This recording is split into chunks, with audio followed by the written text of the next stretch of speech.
Hello and welcome to IndianExpress.com. Today the Union Cabinet approved the draft surrogacy bill. The bill bans surrogacy which is done for commercial purposes, only allowing for altruistic surrogacy by close relatives. We have Avantika Ghosh with us to explain the nitty-gritties of the bill. Hi Avantika. Could you please tell us what are the features of this bill? The bill basically lays down a long list of people who cannot undertake surrogacy. So the only people who are allowed are couples who have been married for 5 years on the assumption that they've been trying for 5 years and they don't have a child. A couple who has an adopted child is not allowed. A person who's divorced and has married again but has a biological child from the first marriage cannot have a surrogate, have a child by surrogacy in his or her second marriage. Single persons are not allowed, live-in couples are not allowed, homosexual couples are not allowed. Basically, it just narrows down the realm of surrogacy to married couples and also ones who have a close relative who is willing to be a surrogate mom. Because in answer to a question, External Affairs Minister Sushma Swaraj, who headed the GOM that deliberated on the bill before it actually went to the Union Cabinet, she clearly said that if two people who are married, if the couple both are orphans and they don't have close relatives who can be surrogate moms, then they can adopt. Yeah. So that was her position. If I'm right, this bill was initially known as the ART Amendment Bill and it has been in the works for a very long time. From that, how did it go on to become a solely draft surrogacy bill?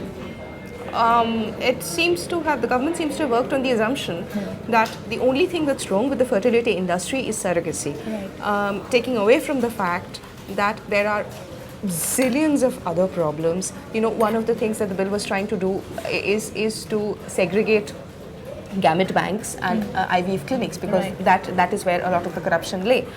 It was trying to also regulate, like this bill lays down that a woman, a married woman who has a child, can only be a surrogate mom once in her lifetime. Now the bill also, when it was not in this present form, it also tried to regulate the number of times a sperm donor can donate sperm. That has been taken away. So it has suddenly narrowed the realm of the fertility industry to just surrogacy. Why? That is not immediately clear, but there you have it. That's the bill we have.